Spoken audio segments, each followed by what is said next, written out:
कवि सम्मेलन देख देख के घर की शीला देवी को शेर और शायरी का बुखार चढ़ गया था। अब वो सीधे मुंह किसी को जवाब ही नहीं देती थी। उनके पति और उनका बेटा तो काम करने घर से बाहर चले जाते थे और उनकी शायरी झेलनी पड़ती थी बहू रेणु को।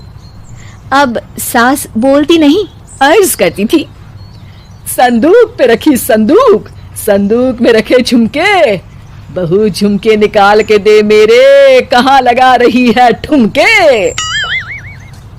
माँ जी, झुमके तो आपके निकाल दूंगी मैं, लेकिन आपके दिमाग से ये शायरी का भूत कैसे निकलेगा?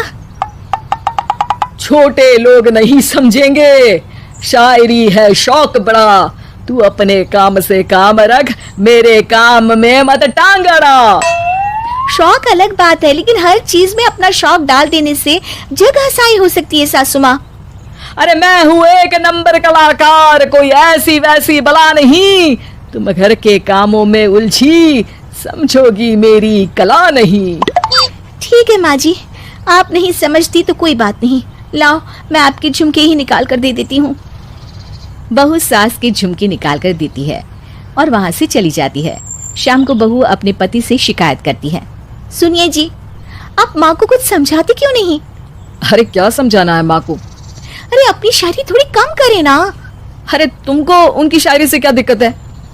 अरे मुझे नहीं, पर पड़ोस में सब लोग हंसते हैं, कहते हैं बुढ़ापे में लोग सठिया जाते हैं, लेकिन शीला जी तो शायर हो गई है।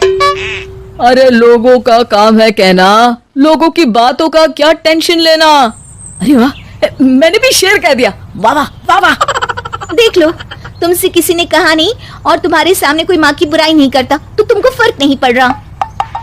अरे तुम खामखा की बात का बतंगड़ बना रही हो। चलो चाय बना कर ले आओ मेरे लिए, साथ पियेंगे, कोई ढंग की बातें करेंगे। रेणु चाय बनाने लगती है। पहले वो अपने पति को चाय देती है, फिर सास को और आखिर में अपने ससुर को। लेकिन वो देखती है कि ससुर जी कुछ परेशान से हैं। क्या हुआ ससुर जी, कोई बात हो गई है क्या? अरे तेरी सास बात बात पे शायरी करती है। कल मैंने पूछा कि खाना खाया तो तेरी सास ने क्या जवाब दिया पता है? अरे गलती की और आरोपी ने कोड़े खा लिए फटाफट, खाना तो नहीं पर पकोड़े खा लिए झटाझट। अब बता क्या जवाब दूं इस बात का? वो तो सभी से शायरी में ही बात कर रही हैं, मुझे भी समझ में नहीं आता कि क्या करूं मैं। बेटा उसको उसी की भाषा में जवाब देना पड़ेगा। मैं तो आम बातचीत में भी उसके सामने कुछ नहीं बोल पाता, शायरी में क्या बोलूंगा भला। ससुर ने जैसे ही कहा कि उसको उसी की भाषा में जवाब देना पड़ेगा, बहू को ये बात जच गई। अगले ही दिन वो शायरी की कुछ किताबें लेकर आई और शायरी की प्रैक्टिस करने लगी ताकि सास को उन्हीं की भाषा में जवाब दे सके। उसने दिन रात एक कर दिए।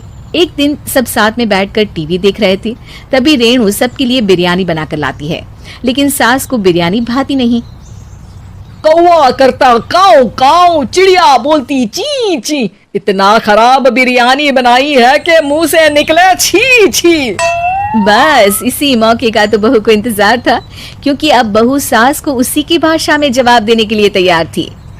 माँ जी, हमको अपनी ये बेकार शायरी ना सुनाइए, जैसी भी बनी है बिरयानी चुपचाप खाइए।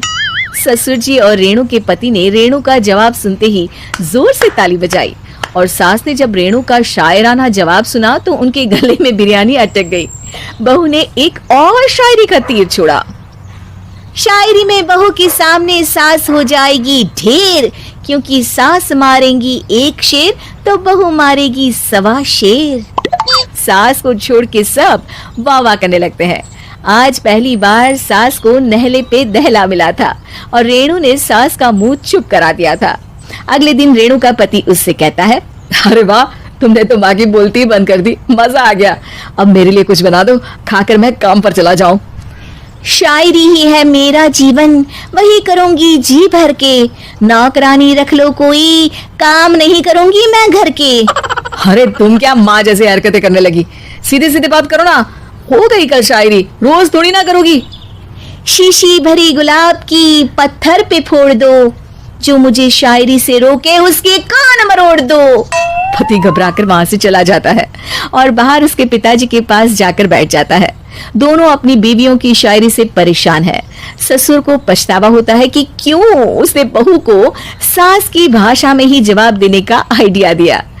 अब तो घर में दो दो शायर हैं। दोनों एक साथ दुखी स्वर में कहते हैं, हम दोनों की ही बीवियां जब से शायर हो गई है, क्या बताएं, जिंदगी एक फटा हुआ टायर हो गई है।